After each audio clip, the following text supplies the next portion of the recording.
Hey food loss welcome back to my channel sunshine Ganga. ఇవాళైతే మీకోసం పూరిలాగా పొంగే సుతి మెత్తని పుల్కాల్ని, అదేనండి చుక్క రోటీ అంటాం కదా, ఆ చుక్క రోటీకి కాంబినేషన్గా పన్నీర్ బటర్ మసాలా చాలా చాలా బాగుంటుందండి. పుల్కా విత్ పన్నీర్ బటర్ మసాలా తప్పకుండా ట్రై చేయాల్సిన రెసిపీ కాంబినేషన్ ఇది.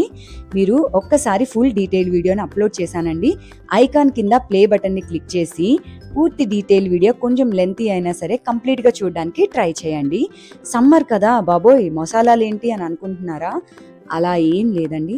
చాలా తక్కువ మసాలాలతో మినిమల్ ఆయిల్తోనే మనం సింపుల్గా ఎలా అయితే గ్రేవీ కర్రీస్ చేసుకుంటామో ఇంట్లో, అంతే గ్రేవీ కర్రీస్తోనే టేస్టీగా ఈ పుల్కాని కూడా ఈజీగా ఎలా చేయాలో మీకు చూపించాను.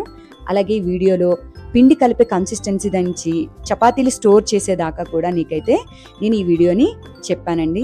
అలాగే కర్రీలో స్పైసెస్ తక్కువగా ఉంటే, ఇలా నూనె లేకుండా గ్రేవీస్ ఎక్కువగా ఉన్నప్పుడు కూరలు ఎక్కువ తింటాం కదా, అదే ఆరోగ్యానికి మంచిది. నేను అదే విధంగా హెల్దీ వేలో చేశానండి. నచ్చితే వీడియోని లైక్ చేయండి, షేర్ చేయండి, సబ్స్క్రైబ్ చేసుకోండి. Thank you.